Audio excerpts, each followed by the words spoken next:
Okay, everyone, welcome back to another episode of ICU.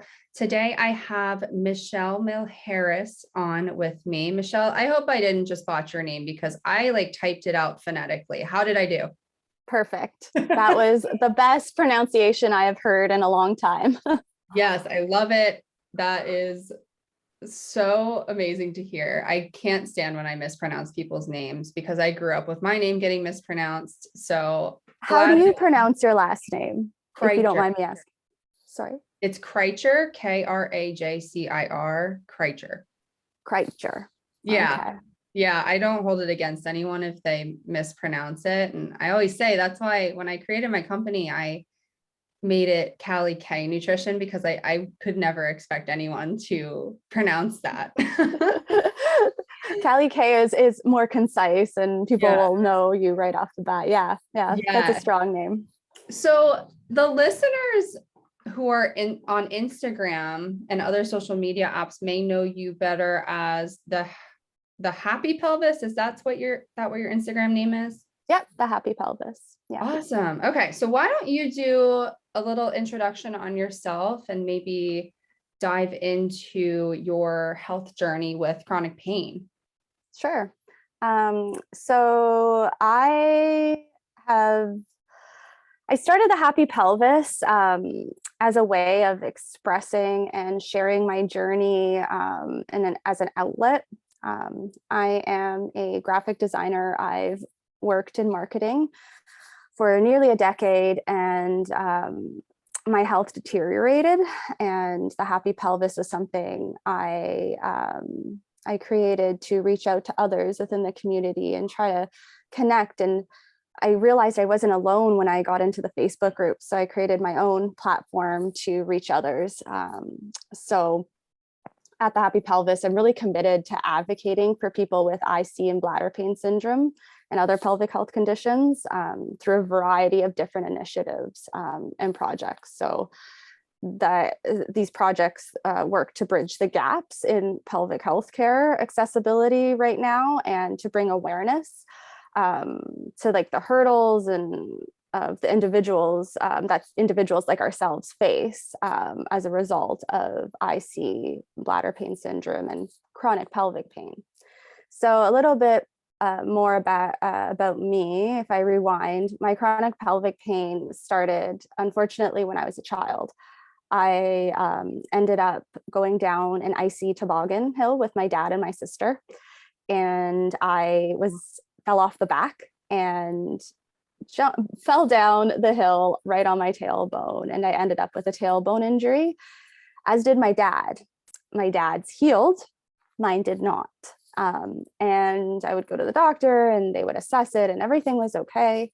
And it was it was a pain that I had to adapt to. So I really adjusted my sitting. I guarded a lot.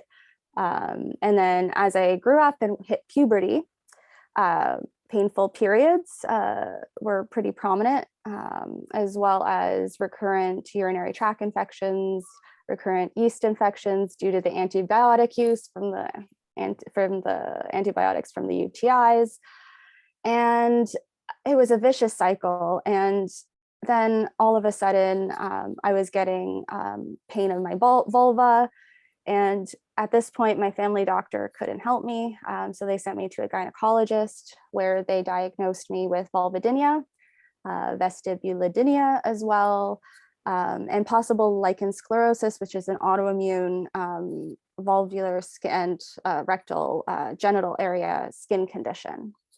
So at that point, I was sort of bounced to another specialist, and where they specialize in lichen sclerosis. And they believe that all of the creams, the suppositories, everything that my family doctor was trying to treat me for the yeast and the UTIs and even bacterial vaginosis, they thought that was the case too, was causing way more irritation and inflammation and was really bothering me more than anything. So they did not take a biopsy to prove that I had lichen sclerosis at that time because they believed that it would cause me more pelvic pain in the future. And I'm forever grateful for them for doing this. However, they treated me for lichen sclerosis with a steroid cream, and things started to improve a little bit. But my painful periods, recurrent UTIs, bladder pain, and yeast infections didn't really go away. And I suffered in silence. It got to the point where the doctor said there was nothing they can do for me other than provide me with numbing creams to help with my vulvodynia, because nothing else was physically wrong. So I adapted. I didn't really talk about it much. I hid my pain, and I pushed through life until I was about 28, and now I'm 33. I just turned 33. And at 28, I was working a corporate role, and all of a sudden my health began to deteriorate. I couldn't sit for long periods of time. Like my vulva pain and my bladder pain just skyrocketed. I was terrified. I didn't know. Did not have a handle on my pain. And then I had to unfortunately leave my role. And at that point, I was frustrated after years of doctors misdiagnosing me, saying it's just chronic urinary tract infections, being thrown antibiotics, not being found, like not having a resolution to any of my issues. I began to advocate for myself. And what I mean by that is I went online. I searched for my symptoms. I know that's a double-edged sword. It could be good and bad. However, I was lucky enough to find a community of people who were dealing with the exact same symptoms and health problems that I was. And my mind just opened, and I stumbled upon the IC network. So Jill Osborne's website. And that is where I learned a whole lot about my pelvic pain and my bladder, and began to really understand that IC can happen in many people, but there could be various root causes. So anyways, I don't know where I was going with that, but so I started the Happy Pelvis as a way to get information out there, because I wanted people to know that they're not alone, because I just noticed that so many people are going doctor to doctor, not getting the answers or the treatment that's required. So that's where I'm at with the Happy Pelvis. I started an online blog where I talk about my journey. I also have guest bloggers come on and share their knowledge in pelvic pain, as well as creating different initiatives like a resource guide. I teamed up with another Canadian out of Vancouver, Canada, Leah Lanny. She is Peaches, the pelvic health guru, and we came together and we created this ultimate guide to help people navigate the treacherous road, I guess, of what we call chronic pelvic pain and IC and bladder pain syndrome. Mm-hmm. Yeah, no, that's great. I think that we need more people like you advocating for us in our community. And I'm sure it can't be easy. I mean, you said you have another full-time job that you're already doing. Well, right now I'm currently on disability. So at that time in 2018, I took time away, and I still have unable to return to work due to my health and my pain.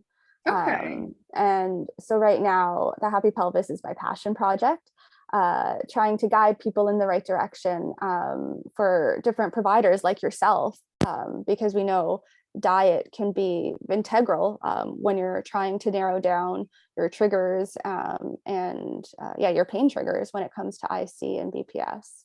Mm-hmm. Yeah, no, and that being on disability obviously isn't ideal, but I'm glad that it led you to this passion project. I think maybe it was the universe's way of bringing you to what you were meant to do, at least at this point in time, and, be able to help so many people in our community. I think it's really a needed thing. And can you talk a little bit more about like the projects and the initiatives that you're doing? Mhm. Yeah, so one of them that I was talking about is called the Ultimate Vulvodynia and Pelvic Pain Resource Guide. So right now it's a pretty dense document that gives yourself a pelvic pain self-advocacy roadmap. So it guides you into what steps are crucial into getting the care that you deserve.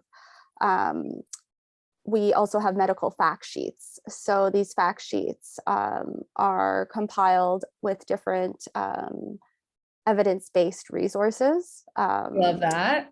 Yeah, and it's something that you can print off and give to your healthcare provider.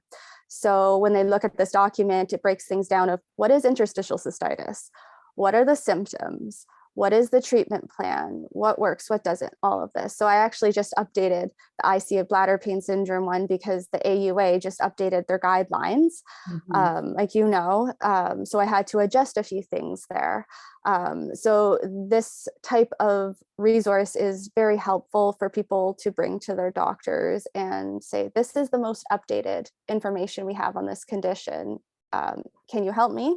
If not, can you refer me out to somebody who can, or help me look for somebody who can help me right now? So that's something we're very proud to share with the community in this next resource guide. There's also an extensive list of different educational websites, different resources, different social media, Facebook pages, groups, Instagram, YouTube channels, and we break things down by condition. So if you're living with IC bladder pain syndrome, there's a section for you. If you're living with lichen sclerosis, there's a section for you. So we're trying to build upon it. It's a work in progress. We're actually on volume 2, so it's constantly growing and adapting. And another exciting feature that we have is a recommended gentle pelvic health yoga direction from Penny Peterson, which is a pelvic health yoga instructor based in Canada. So she is kind enough to go through a yoga flow that can help people who are suffering from chronic pelvic pain. Yeah, that's really great. I actually, in the last episode, had Tara Soleil on, and she is a pelvic floor physical therapist who kind of got into the whole yoga for, you know, all of these chronic conditions. So it sounds like they do something similar. It's wonderful because whenever I would try to do yoga, because of my chronic pain growing up, I struggled doing a lot of activities and I couldn't be as active. And then when yoga sort of came into the scene, you know, the hot yoga, all of that about 10, 15 years ago, I would go and it wouldn't benefit me. I would feel a lot of tension and stress of trying to keep up with the different flows. And Penny's yoga, she has a pelvic health yoga membership. It's incredibly different. It's gentle. It is focusing specifically on your pelvis. And it's something that everybody can do. So we're excited to share that with the community. So it sounds like they do very similar work. So it's great that more and more providers are out there to help people. Right. And so did you do the hot yoga? I'm curious. Back in the day, I tried a couple of times and then I couldn't do it. The heat, I suffer from autoimmune conditions. I also have lupus. And now through my health journey, I'm learning more and more that I possibly could have what they call POTS and EDS, and the heat and the flows of all of that is just not something that somebody with those conditions can tolerate. So looking back, I'm like, oh, that's why I couldn't do it. Like I would be completely disappointed and let down because I'm like, this is supposed to be relaxing. It was not relaxing at all. Right. And it's funny that you say that because I've, over the past year, been wondering if I have POTS and or EDS, just because some of my symptoms, like my mystery symptoms, overlap with those of those two conditions. But, you know, it's not something that is like preventing me from living my life. So I don't actively like seek a diagnosis for it. So that's kind of where it's like, do I have it? Do I not have it? Like, I'm not sure where I'm you're at with that. I'm at that point too. My rheumatologist suggests that I do have it. It's like there's no treatment for it per se. It's more so water intake, salt intake, rest. So in Canada, there's a really long wait list to see geneticists here. Well, any specialist really, if I'm being completely honest. But the geneticist is the one who would provide that diagnosis because they would look at your blood work and they would know if you have EDS. So my rheumatologist told me, we can put you on that wait list. It's probably going to be a long time, but is it going to change your treatment plan right now? Probably not. So it's not something we're actively looking at, but it's something I'm mindful of, very mindful of. Yeah. Gotcha. Yeah. And I've actually found a lot of information on those conditions through TikTok. There's really awesome people on there that share their experience and they share, different facts about those conditions. And by the way, for anyone listening who doesn't know what we're talking about, POTS, I believe, is orthostatic. I don't remember what the T is. I know. This is terrible. Quick Google search. You guys may have to Google that one. But EDS is Ehlers-Danlos syndrome. Correct. So those are the two that we're talking about. Can you It's called postural tachycardia syndrome. Oh, I was way off. Oh boy, that's embarrassing. There's so many acronyms like in the world that we're in, it's really hard, but yeah, that is a very hard one to know if you don't have that diagnosis. So we apologize to the listeners who actually suffer from that and are laughing right now at us. Yeah, you can laugh at us and with us because we are also laughing. So you have lupus, and what was the other one you were telling me about? Endometriosis. Endometriosis. There's another one at the beginning of the episode. Pelvic floor dysfunction? Nope. Nope. Interstitial cystitis. Nope. I have so many. There's interstitial cystitis. I have pelvic floor dysfunction, lupus. I have Tarlov cysts. Yeah. Am I missing something? Endometriosis, fibromyalgia. No, it was what your doctor thought you had, but you didn't. Lichen sclerosis. I do not have. That's I'm going to say misdiagnosis because since I dealt with that in my teenage years, I have not had a reoccurrence. Okay. So got it. I have not needed to do a biopsy or go any further down that road. However, it is something I do advocate for because I was there. I know the pain that comes with it. So lichen sclerosis is something that I do advocate for, but it's not something that I actively have a diagnosis of. Got it. I love how you just pulled out all of these different conditions that you have and I wasn't even aware of. It's, oh my goodness, the list just keeps growing, but it's liberating understanding what's happening in your body after years of saying, you're fine, everything's fine, you're healthy because you look healthy, right? Everything's good. And you know your body. But yeah, so over the last 3-4 years, I've been working with my healthcare team to get the right care and treatment for all these conditions. Yeah. And most of those conditions are considered autoimmune, right? So they do typically cluster together.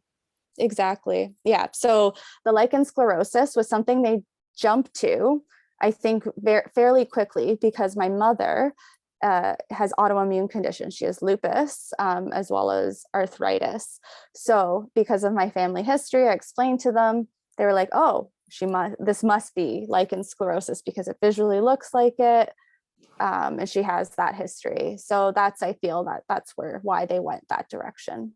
Okay. So is there a condition that you feel is worse than the others? So I've I would say endometriosis is one of the biggest conditions that I struggle with day to day. Can you talk about like what happens with that? Yeah, so let me talk a little bit about what endometriosis, I guess, is. So it's a systemic condition where tissue that is similar, not identical, it's very important to note that, to the lining of the uterus. And it can be found throughout the body, not just in the pelvis. And this tissue, this endometriosis tissue, creates like an inflammatory response that forms lesions and growths, and it can cause chronic pain, organ damage, infertility, and it has such a significant impact on the quality of life of the individual suffering from it. It is said that 1 in 10 individuals assigned female at birth live with endometriosis. And the symptoms with endometriosis are 1, pelvic pain. So especially excessive menstrual cramps that can be felt in your abdomen, your lower back, and it stops you from doing everyday things. Abnormal menstrual cycle bleeding. So if it's not regular, you have painful intercourse, painful bowel movements, painful urination. So all of these symptoms overlap with many other conditions like IC. There's a lot of stabbing pains that you can get up under the ribs, near your diaphragm, deep ache in your shoulders. If it affects the thoracic region, endometriosis has been found on every organ and tissue, and it's not a very well-known condition to be researched in the community. Yeah, it's something that is very commonly dismissed as period pain of, oh, it's just period pain, take some extra naproxen or Advil or Tylenol, and you'll be fine. But at the end of the day, it can create chronic pain and organ damage, and it needs to be addressed. Mm-hmm. Yeah. Yeah, definitely. And I'm hoping to get an endometriosis dietitian on here eventually to talk about the diet side of things. Mm-hmm. But I know that the relationship, so endo and IC, they call them the evil twins because they kind of go hand in hand and symptoms can overlap. And I just wanted to hear, what does the treatment look like for you with your endometriosis?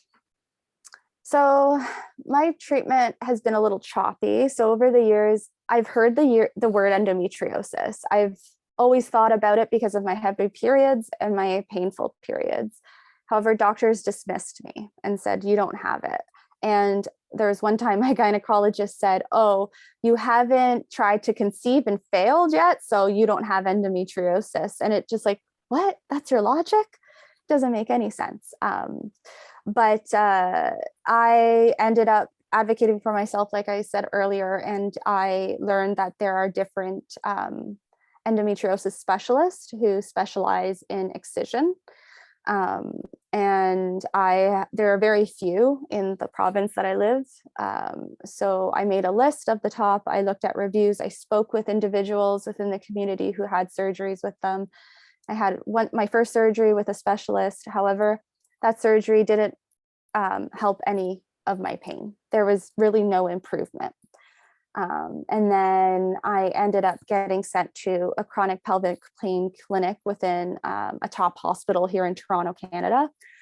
And based on an MRI and my symptomology, and really pushing and really explaining all my details in depth, they sent me to a urogynecologist who specializes in endometriosis of the pelvic nerves.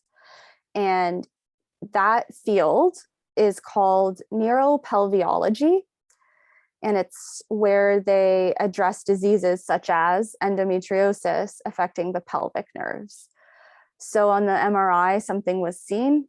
So I was eligible for surgery, and I had my second surgery of September of last year, 2021.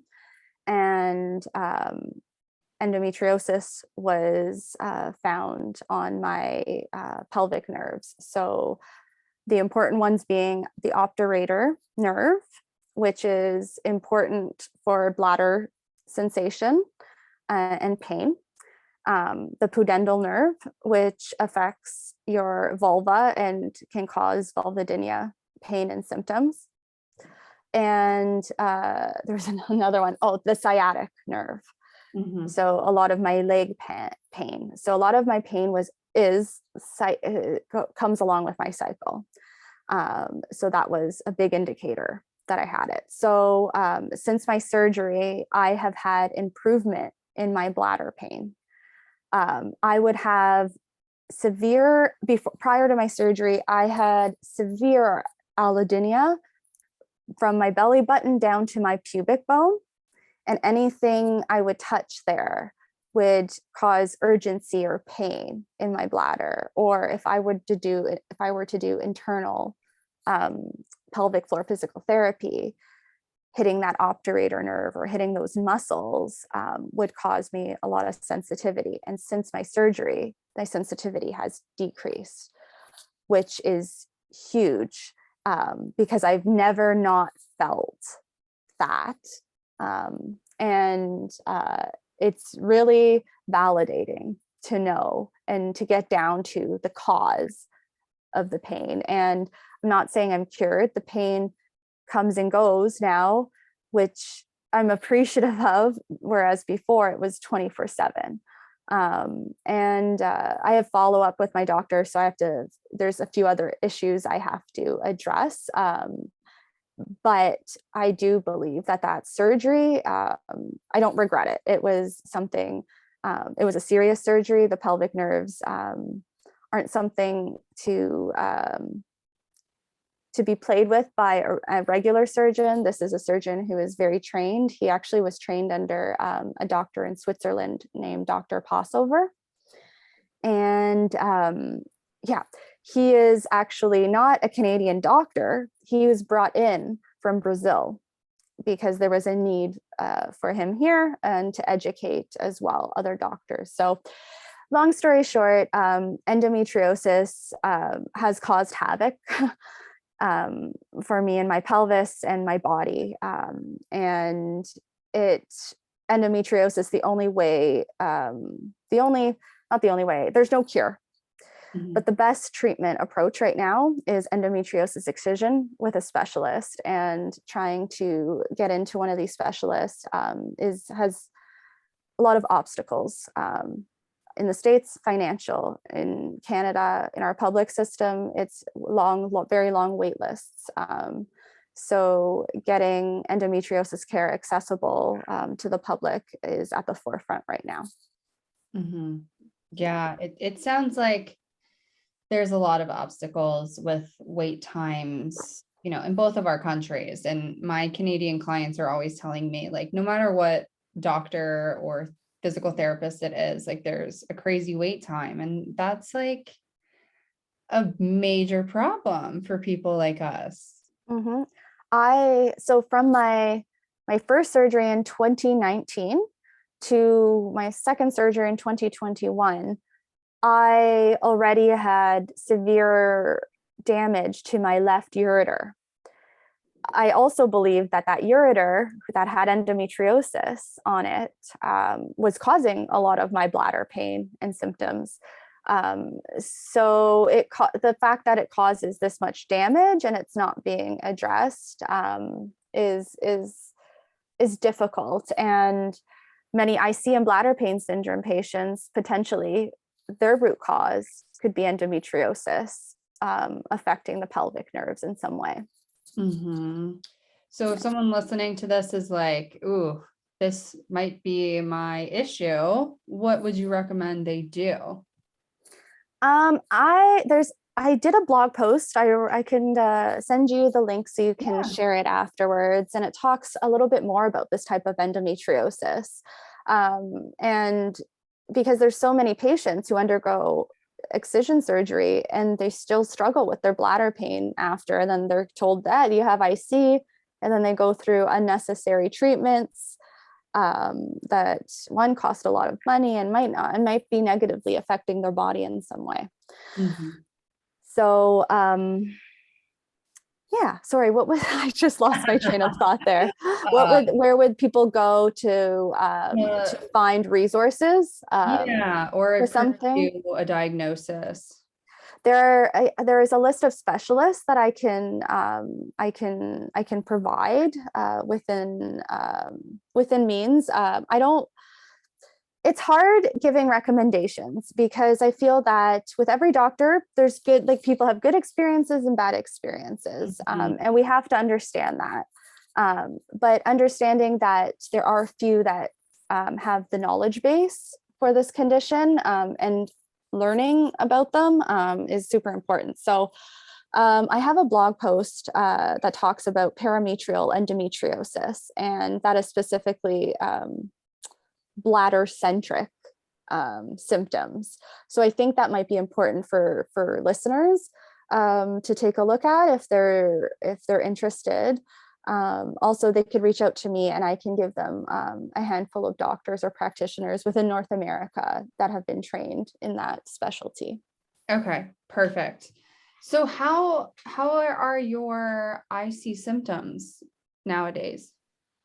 So the allodynia, removing that allodynia feeling from my belly button down, that it really decreased my urgency. So I don't suffer from urgency as much. However, I'm still dealing with some urethral burning and pain. But the good news is when I do my stretches that directly target these muscles and nerves to move them and get them mobile, I now can find relief. So that to me, like that is something that I didn't have before. So right now I feel like I'm compiling all the tools that I need, and I still struggle with my bladder pain. For example, I went to a concert on Saturday for the first time in a long time, and I decided to try an alcoholic beverage. I haven't drank in 5+ years, Mhm. and it was okay. However, I noticed I started to get flank pain. And then I noticed my urgency. Of course, with any alcohol, urgency goes up. Right. We know that. You break the seal, you got to go. Mhm. But I just noticed that the following day, yesterday and today, my bladder is very tender. I have more urgency today. So I do feel that there's a connection in my bladder because, okay, sorry, I just lost my train of thought. Let me get That's back to okay. it. It happens to the best of us. I've suffered from chronic urinary tract infections my whole life. So I do believe that my bladder lining, the gag layer of my bladder, has been affected, and those nerves are firing off and haven't really recovered from all that trauma. Mhm. So I feel that when I drink alcohol, those nerves start firing off, and then it brings those pain signals to my brain that they recall because the chronic pain cycle, and I start feeling it. However, my pain has improved. My bladder pain has definitely improved. So that's something I just want to share with everybody. Sometimes your bladder could be like an innocent bystander and might be something outside of the bladder that could be causing that pain. Mhm. Yeah. Yeah, so true. And are you sensitive to other like foods and drinks besides alcohol? So I am sensitive to tomatoes. That is something I try to avoid. But there was a time at the beginning of this in 2018 when my pain was at its highest, and I was at a low, and I was trying everything. And the IC diet came up, and the IC diet, and I said that with quotations to the listeners. Oh yeah. And I began to really limit my food intake and I was scared to eat anything that would cause it any pain. And I began to lose weight. My nutrition decreased. I got super weak. I personally do not have a history of an eating disorder. However, if I did, I could see the IC diet being detrimental to causing a lot more harm to somebody than good. And I didn't have that direction from a provider like you, like a dietitian, who would be able to explain to me what the IC diet actually means. And you don't have to be on that diet forever. And it's that elimination diet that is the most important factor, and to figure out what your triggers are. Yeah. And I wish that the handout that doctors give you when they diagnose you with IC, I wish that handout explained how to do the elimination diet, because that could at least help people understand that they're not meant to be on it forever. This is the basic outline of what to follow. Like, yes, the elimination diet can be a little complex, especially the testing phase, but they can at least give a little bit more direction. And maybe that's something that I need to create and send out. But that's definitely a major issue that I'm seeing happen. And it's a really good point that you bring up. It's like, you had issues with food fear and you don't even have a history of an eating disorder. So for those of us that do have that history, it's like that could be so detrimental to our health and our just everything, our life. And, you know, even in my Road to Remission program, we have like 6 or 7 women who have a history of an eating disorder. So it's really not uncommon. And I'm actually curious to see like what, I know there isn't a statistic, but if there was a statistic on like the effect of being given that IC diet or being told about it, and like the outcomes of that.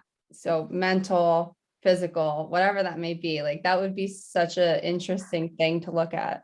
Like the biopsychosocial approach to the IC diet, like how those factors play into it. Oh, you're giving me ideas here. Would that be tricky though, because of like the heterogeneous population, you know, like, or at the end of the day, the goal is elimination diet to figure out your trigger. So it doesn't matter. Like, I'm just trying to figure out study limitations and stuff, but anywho. We can think about that later, but yeah, I'm glad that you brought that up. I think that's really important to talk about. Is there anything else that you wanted to share about your journey or anything that you've been doing for our community recently? Yeah, I actually just took part in the IC, the Global IC Patient Advocacy Meeting. So they started this up about 3-4 years ago. So it's an international, so there's different representatives from each country. And it was really great to hear what was happening in each country, and some good news that's happening, learning that Elmeron is finally getting a black box warning about the eye damage that it could potentially cause. Those warning labels on medications are very, very important, having those labels for patients, because it's what's the word I'm looking for? I say it all the time and I can't think of it right now. Of course. Consent, having that the patient have full informed consent. Exactly. Thank you. I'm so sorry. This is the medication I'm on. It causes a lot of brain fog. So I apologize to the listeners for a lot of those bloopers. But anyway, so I was a part of that last week, and that was really great to get different insights from different parts of the world. I'm also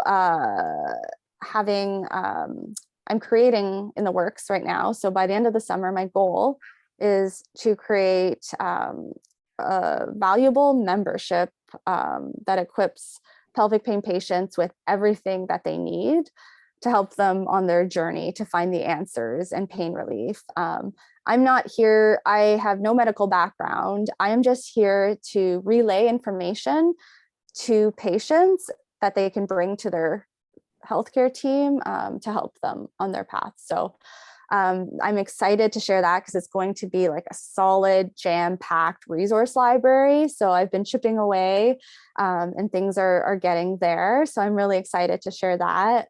I also have a printable medical pelvic pain tracker and planner. That's a downloadable PDF that they can find at thehappypelvis.ca.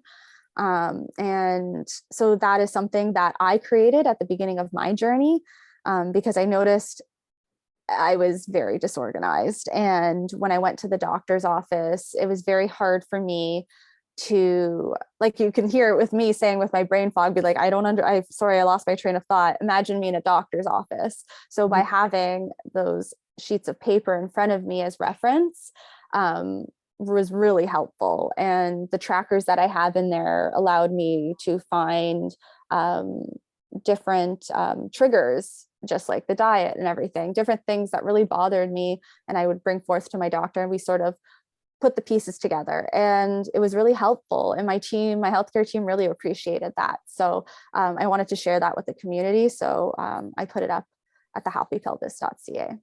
Okay, perfect. Yeah, we can link that and everything else that you told me about in this episode. And you said you're okay with people reaching out to you on Instagram? Absolutely. Yep. They can find me at the.happy.pelvis on Instagram and at Happy Pelvis on Facebook. Okay, perfect. Well, thank you so much for coming on, Michelle. This was really helpful, and you're doing great things to really raise awareness and advocate for everyone in our community. So thanks again for doing this. Great. Thanks for having me, Kaylee. It was great to chat with you.